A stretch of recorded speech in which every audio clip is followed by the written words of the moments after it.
Bismillahirrahmanirrahim. Assalamualaikum warahmatullahi ta'ala wabarakatuh. Alhamdulillahi rabbil alamin. Wassalatu wassalamu ala asyrafil anbiya wal mursalin wa ala alihi wa sahbihi ajma'in. Qala rabbi syrah li sadri wa yassir li amri wahlul 'uqdatam min lisani yafqahu qawli. Subhanaka la ilma lana illa ma 'allamtana innaka antal alimul hakim. Wala hawla wala quwwata illa billahil aliyil azim. Wala hawla wala quwwata illa billahil aliyil azim. Alhamdulillah, sidang penonton muslimin muslimat yang dirahmati Allah sekalian.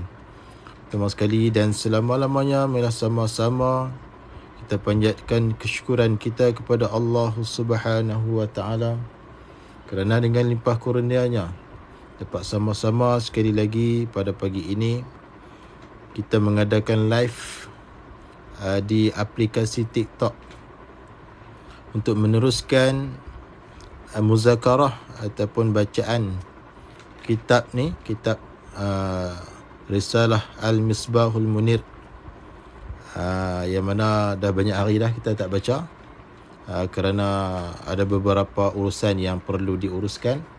Jadi pagi ini kita berpeluang untuk meneruskan kembali bacaan kitab ni lah, kitab Risalah Al-Misbahul Munir, kitab akidah yang sangat terkenal di kalangan para pelajar pondok, khususnya di seluruh Malaysia. Sidang penonton muslimin muslimat yang dirahmati Allah sekalian, mudah-mudahan anda semua berada dalam keadaan sihat dan sejahtera. Baik. Jadi pagi ini kita akan sambung bahasan sifat yang seterusnya, iaitulah masih lagi dalam bahasan sifat maknawiyah, iaitulah huraian sifat yang ke-17. Baik. Qala musannifu rahimahullahu ta'ala wa naf'ana bi'ulumihi fid daraini amin. Huraian sifat yang ke-17. Huraian sifat yang ke-17 daripada 20 sifat. Daripada 20 sifat mengikut jalanan ulama tauhid Imam Abu Mansur Maturidiyah. 20 sifat yang wajib ke atas tiap-tiap mukallaf mempelajari hingga mengetahui serta i'tiqad di dalam hatinya, iaitulah qaunuhu hayyan. Qaunuhu hayyan. Jadi qaunuhu ni kalau kita mengaji ilmu nahwu dipanggil khabar. Huraian ni dipanggil mubtada'. Sebab itulah bila kita mengaji ilmu nahwu, kita sedikit sebanyak kita fahamlah cara nak baca kitab tu. Huraian yakni bermula huraian, mubtada' kena pasang dengan mana bermula. Kalimah yang jatuh di permulaan ayat. Bermula huraian sifat yang ke-17, khabar dia qaunuhu hayyan, ialah qaunuhu hayyan. Assalamualaikum warahmatullahi wabarakatuh. Baik, qaunuhu hayyan ni bahasa Arab. Ertinya, erti ni maksudnya terjemahan ataupun translate. Erti qaunuhu hayyan tu beda. Keadaan Allah Ta'ala yang hidup, yakni yang berperhidup. Yang hidup ni kena terjemahkan dengan yang berperhidup. Ini berperhidup ni diterjemahkan daripada terjemahan daripada seorang ulama tauhid yang begitu terkenal pada suatu ketika dulu, yang terkenal dengan panggilan Pak Da'il Mekah. Pak Da'il Mekah ni seorang ulama yang hebat, yang terkenal suatu ketika dulu. Jadi berperhidup ni lah terjemahan daripada beliau lah, almarhum, supaya nak membezakan di antara sifat dan ta'alluq. Baik. Qala musannif wajib pada syarak pula. Macam biasalah saya hurai. Dia sebut wajib pada syarak ni, ma yuthabu ala fi'lihi wa yu'aqabu ala tarkihi. Barang yang dijanjikan diberi pahala sekiranya kita melakukannya, wa yu'aqabu ala tarkihi, dan dijanji dengan siksa sekiranya kita meninggalkannya. Itu dipanggil wajib syarak. Wajib pada syarak. Syarak ni siapa? Syarak ni ada dua. Syarak majazi Rasul, syarak hakiki Allah Ta'ala. Tu. Jadi kalau bila kita sebut hukum syarak, maknanya undang-undang Allah. Undang-undang Allah. Wajib pada syarak pula dengan makna juga. Wajib apa tu? Atas tiap-tiap mukallaf. Mukallaf ni sama ada lelaki maupun perempuan. Mukallaf. Islam, baligh, sampai umur, sampai seruan agama, sihat panca indera. Mukallaf lah tu. Mukallaf ni maknanya orang yang diberati hukum. Mereka yang diberati hukum syarak ke atasnya dipanggil mukallaf. Maknanya perbuatan kita perbuatan seharian kita tak lepas daripada hukum-hukum tersebut. Apa dia? Hukum tu wajib, sunat, haram, makruh, harus. Maknanya perbuatan kita tu tak lepas daripada 5 hukum tadi yang dipanggil hukum taklifiyah ataupun juga dipanggil hukum syarak. Hukum syarak dia. Maknanya tak lepas. Ada ketika perbuatan kita wajib, ada ketika perbuatan kita tu sunat, ada ketika perbuatan kita tu makruh, ada ketika perbuatan kita tu haram, ada ketika perbuatan kita tu harus. 5 tu lah, tak lepas. Tu dipanggil orang yang mukallaf, orang yang diberati hukum syarak ke atasnya. Jadi wajib atas tiap-tiap mukallaf itu, wajib apa? Mengetahui. Mengetahui. Baik, jadi jalan nak ketahui ini dengan jalan belajar. Maknanya kalau kita tak belajar, macam mana nak datang pengetahuan? Dia datang kod jalan belajar lah. Dia datang kod jalan belajar. Okey, yang bagi salam tu saya jawab salam. Waalaikumsalam. Jadi Nabi kata innamal ilmu bitta'allum. Hanya saja ilmu itu dengan belajar. Kita kena belajar, kecuali ilmu ladunni. Ilmu ladunni ni tak payah belajar. Allah Ta'ala kurniakan kepada hamba-hamba yang terpilih lah. Itu ilmu ladunni. Tetapi kita orang awam ni, ilmu yang bangsa kena usaha lah, kena belajar. Kalau tak belajar, tak ada lah ilmu. Tak ada lah ilmu. Jadi wajib mengetahui, yakni wajib bahawa oleh belajar sehingga mengetahui. Yang syarak duk tekan itu, yang kita wajib itu adalah diri belajar. Talabu ilmi faridatun. Nabi kata talabu ilmi faridatun. Menuntut ilmu itu adalah kefarduan. Kefarduan maknanya kewajipan. Ala kulli muslimin, ke atas tiap-tiap orang Islam, lelaki, wa muslimatin, ataupun perempuan Islam, ataupun ke atas orang perempuan yang Islam, wajib menuntut ilmu. Wajib menuntut ilmu. Kerana dengan ilmu lah kita, amalan kita jadi sah. Kerana dengan ilmu lah kita dapat membezakan yang mana betul dan yang mana salah. Jadi kita nak mengetahui itu atas jalan belajar. Diri belajar itulah yang dikatakan wajib. Mengetahui ataupun tidak adalah kurniaan daripada Allah Subhanahu wa ta'ala. Jadi wajib mengetahui, mukallaf itu mengetahui, sekadar mengetahui sahajakah? Tidak. Serta mengaku pula. Maknanya lepas mengetahui, serta mengaku, kena mengaku. Mengaku ni dipanggil i'tiqad. Mengaku dipanggil i'tiqad. Di dalam hatinya, hati tiap-tiap mukallaf. Maknanya tiap-tiap mukallaf itu dia kena mengaku di dalam hatinya. Lepas pada dia tahu, dia kena mengaku. Mengaku apa tu? Dengan sungguh. Dengan sungguh. Sabit. Sabit ni maknanya tetap. Di zat Allah Ta'ala tu, kaunuhu hayyan. Kena mengaku sungguh dalam hati, kata ada di zat Allah Ta'ala ataupun sabit tetaplah di zat Allah Ta'ala itu kaunuhu hayyan. Erti kaunuhu hayyan tu berapa? Keadaan Allah Ta'ala yang hidup, yakni yang berpenghidup. Yang berpenghidup ataupun yang berpenghidup. Kena iktikad dalam hati macam tu lah. Kena tahu dan kena iktikad dalam hati macam tu. Kata Allah Ta'ala ada keadaan yang berpenghidup pada zat Allah Ta'ala tu. Dan bila kata Allah Ta'ala tu keadaan dia yang berpenghidup lah, maka malzum dia dan tidak keadaan Allah Ta'ala yang mati. Ini lazim dia lah. Lazim daripada kata keadaan Allah Ta'ala yang berpenghidup, maka tidaklah keadaan Allah Ta'ala itu yang mati. Tu. Ini dipanggil lazim. Dan iaitu keadaan Allah yang berpenghidup tu apa dah? Suatu sifat. Keadaan itulah dikatakan suatu sifat yang dipanggil sifat maknawiyah. Yang dipanggil sifat maknawiyah. Jadi keadaan Allah tu lah dipanggil sifat kaunuhu tu lah.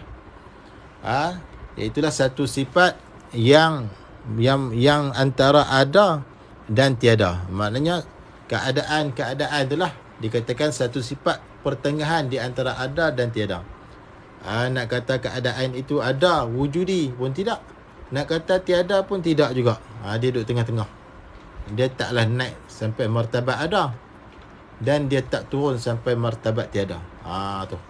Itu dikatakan keadaan Allah tu. Yang berpenghidup tadi tu. Satu sifat antara ada dan tiada yang sedia. Maknanya keadaan itu yang sedia. Maknanya qadim lah, yang sedia di zat Allah Ta'ala. Keadaan itu duk sedia dah. Ada pada zat Allah Ta'ala. Tapi dia bukan benda wujudi, bukan benda ada. Tapi nak turun martabat tiada pun tak juga. Duduk tengah-tengah di antara ada dan tiada. Sedia di zat Allah Ta'ala yang melazim. Yang melazim maknanya yang merengkeh. Yang melazim ni yang merengkeh dan melekat ia suatu sifat tadi tu, kaunuhu tu, ataupun keadaan Allah tadi tu, yang melekat ia akan sifat hayat di zat Allah Ta'ala. Maknanya kaunuhu tu, keadaan Allah Ta'ala yang berpenghidup tadi tu, kaunuhu tu lah keadaan tu, adalah satu sifat di antara ada dan tiada yang melekatkan ia, yang menjadi pelekat, yang melekat ia akan sifat hayat pada di zat Allah Ta'ala. Maknanya nak ada sifat hayat di zat Allah Ta'ala, kena ada pelekat dia. Apa dia pelekat dia? Kaunuhu tu lah. Diri kaunuhu tu satu sifat lain pula. Sifat antara ada dan tiada, yang mana ia nak melekatkan sifat hayat pada zat Allah Ta'ala. Itu dipanggil kaunuhu hayyan. Dia ada sifat yang lain pula yang nak melekatkan sifat hayat di zat Allah Ta'ala. Tu.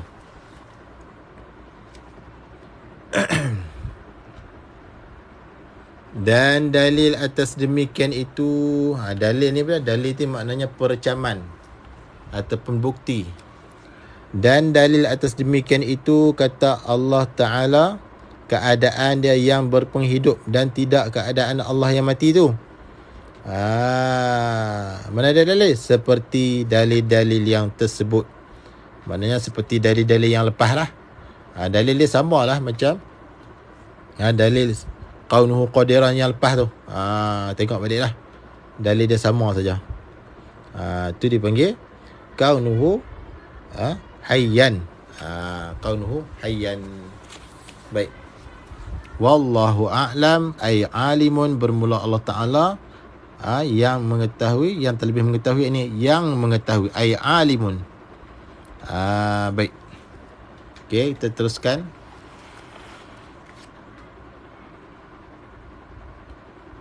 Baik.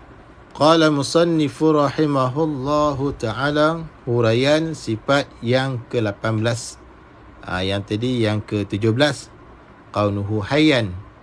Kemudian yang ke-18, huraian, bermula huraian sifat yang ke-18 daripada 20 sifat yang wajib ke atas tiap-tiap mukallaf mempelajari hingga mengetahui serta i'tiqad di dalam hatinya. Apa dia? Yang ke-18, kaunuhu sami'an. Kaunuhu sami'an.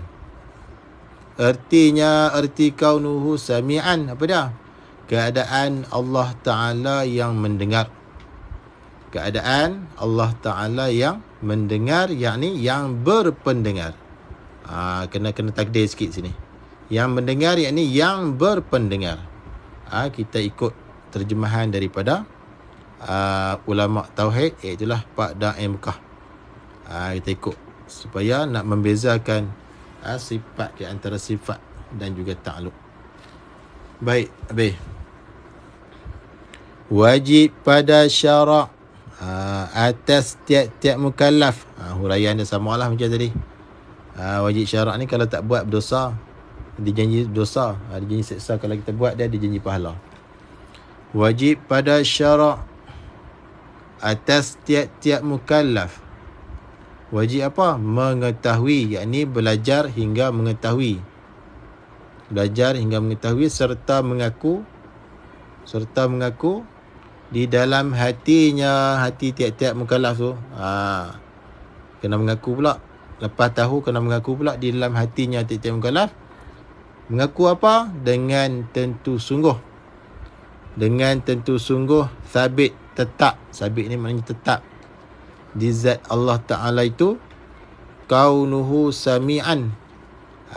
Tetaplah, sabitlah di zat Allah Ta'ala tu, kaunuhu sami'an. Erti kaunuhu sami'an tu apa dia? Keadaan Allah Ta'ala yang mendengar, yakni yang berpendengar. Kena takdir je tu.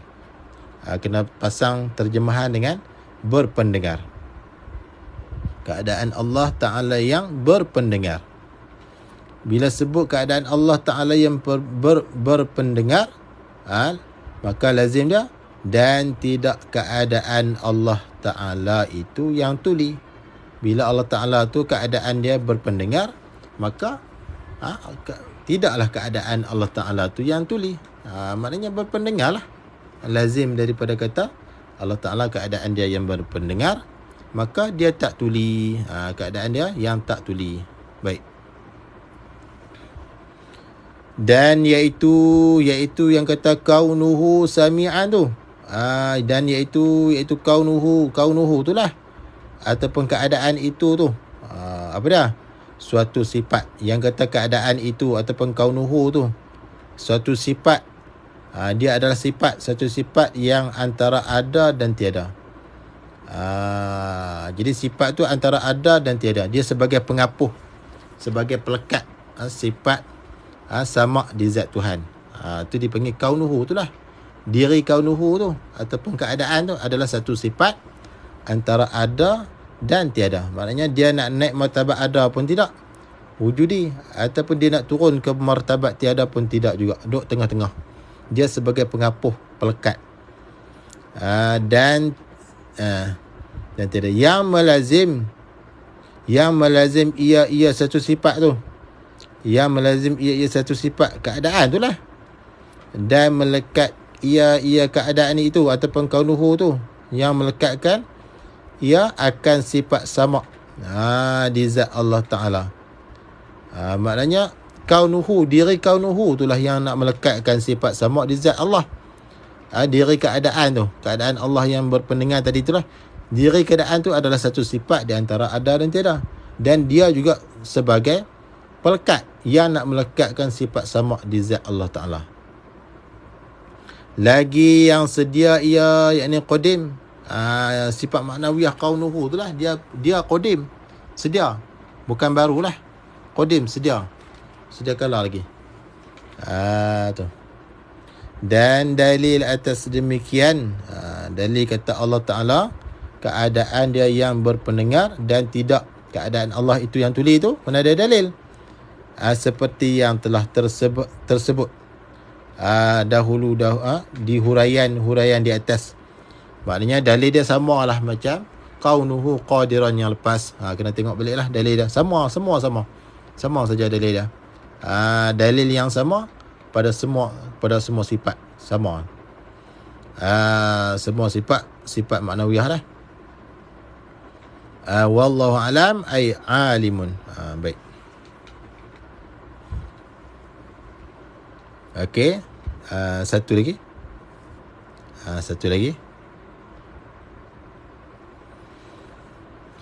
Huraian sifat yang ke-19. Huraian sifat yang ke-19 daripada 20 sifat yang wajib ke atas tiap-tiap mukallaf mempelajari hingga mengetahui serta i'tiqad di dalam hatinya. Apa dia? Kaunuhu basiran. Erti kaunuhu basiran, apa dia? Keadaan Allah Ta'ala yang melihat, yakni yang berpelihat. Yang melihat tu kena takdir sikit, yakni kena hurai sikit, yakni yang berpelihat. Supaya kita boleh membezakan antara sifat dan takluk. Itu terjemahan pada MK. Wajib, qala musannif, wajib pada syarak pula. Pula maknanya wajib kali yang lain pula lah. Tadi pun atas tu wajib, ni wajib lagi. Wajib pada syarak pula atas tiap-tiap mukallaf. Wajib atas tiap-tiap mukallaf. Wajib apa? Mengetahui, yakni oleh bahawa belajar sehingga mengetahui, maka diri belajar itulah yang dituntut dengan tuntutan yang putus. Diri perbuatan belajar itulah dikatakan tuntutan yang putus. Maknanya syarak tekan lah, suruh belajar. Kalau tak belajar, dosa lah, dijanji dengan seksa. Mengetahui ini oleh bahawa belajar sehingga mengetahui. Sekadar mengetahui kah? Tak, serta mengaku. Kena mengaku pula. Lepas tahu tu kena mengaku pula. Di mana mengaku? Di dalam hatinya. Di dalam hatinya, hati tiap-tiap mukallaf. Lepas mengetahui kena mengaku pula. Mengaku apa tu? Tentu sungguh. Dengan, dia ada dengan kat sini. Dengan tentu sungguh di zat Allah Ta'ala tu kaunuhu basiran. Kena tentu sungguh, kena mengaku tentu sungguh ada di zat Allah Ta'ala tu kaunuhu basiran. Kaunuhu basiran.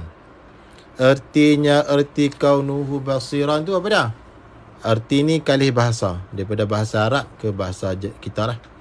Ertinya keadaan Allah Ta'ala yang melihat, yakni yang berpelihat. Melihat tu dengan maksud berpelihat, dengan sifat berpelihat.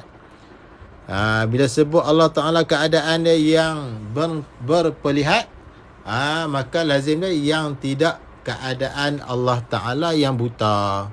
Kalau Allah tu berpelihat, maka dia tak buta lah, keadaan dia tu. Dan iaitu yang kita kaunuhu tu, kaunuhu basiran, kaunuhu tu lah, diri kaunuhu tu yang dipanggil keadaan itu tu, keadaan itu tu. Apa dia? Sifat. Maka keadaan itu dah dipanggil sifat. Sifat manawiyah. Sifat yang ada, antara ada dan tiada. Maknanya kaunuhu tu, ataupun terjemahan dia keadaan Allah tu lah, dipanggil satu sifat pertengahan di antara ada dan tiada. Nak kata ada pun tak, nak kata tiada pun tak, duduk tengah-tengah. Yang melazim ia sifat itu, yang melazim kaunuhu tu lah, keadaan itu dia melazim dan melekat ia, dan melekatkan ia sifat itu, sifat kaunuhu tu lah, ataupun keadaan itu melekat ia akan sifat, melekat ia akan sifat basar di zat Allah Ta'ala. Maka kita fahamnya diri kaunuhu tu ataupun keadaan itu dia sebagai pelekat yang nak melekatkan sifat basar pada zat Allah Ta'ala. Sekiranya dia tak ada, maka sifat basar tidak boleh melekat, tidak boleh ada pada zat Allah, kerana kaunuhu tu tak ada. Jadi kaunuhu tu ataupun keadaan itu dipanggil sifat yang nak melekatkan sifat basar pada zat Allah Ta'ala. Dia sebagai pelekat yang melazimi sifat basar lah. Dan dalil, dan bermula dalil atas demikian itu, kata keadaan Allah Ta'ala yang berpelihat dan keadaan Allah tak buta tu, mana ada dalil. Seperti dalil-dalil yang tersebut. Maknanya dalil dia sama juga macam kaunuhu qadiran yang lepas tu sama. Maknanya kebanyakan sifat maknawiyah ni dalil dia sama. Sebab tu dia tak sebut dah. Sebab dah sebut dah mula-mula tu, jadi kena rujuk baliklah pada dalil sifat kaunuhu qadiran tu. Wallahu a'lam ay alimun. Itulah bahasan kita pada pagi ini. Bermula tadi sifat yang ke-17 hingga sifat ke-19. Maknanya 3 sifat lah yang dipanggil sifat maknawiyah. Maka ada lagi satu lah, iaitulah sifat yang terakhir kaunuhu mutakaliman. Yang ni kita bahas esok lah sebab dia panjang sikit. Kaunuhu mutakaliman ni dia panjang sikit, jadi kita bahas esok insyaAllah. Jadi sekadar itu dululah yang baik daripada Allah Ta'ala, yang kurang dan yang lemah daripada kelemahan dia sendiri. Mudah-mudahan kita ni hamba Allah yang kenal sifat-sifat dia, kenal Rasulullah, kenal Rasul-Rasul, sifat-sifat Rasul dan perkara-perkara yang berkaitan dengan akidah. Mudah-mudahan kita apabila kita mati nanti kita dapat menjawab pertanyaan munkar nakir dan kita terlepas daripada siksaan-siksaan yang tidak diingini. InsyaAllah, marilah kita mencari ilmu, marilah kita duduk dalam majlis ilmu. Mudah-mudahan Allah Ta'ala ampun dosa kita yang lepas-lepas, insyaAllah, kerana kita ni hamba yang lemah, manusia yang biasa yang tak lepas daripada melakukan kesalahan dan dosa. Jadi dengan cara kita selalu menghadirkan diri ke dalam majlis ilmu, mudah-mudahan Allah Ta'ala ampun dosa kita insyaAllah. Jadi sekadar itu dulu yang baik daripada Allah dan yang kurang dan yang lemah daripada kelemahan diri saya sendiri. Aqulu qawli hadha wa astaghfirullahal azim li wa lakum. Assalamualaikum warahmatullahi wabarakatuh.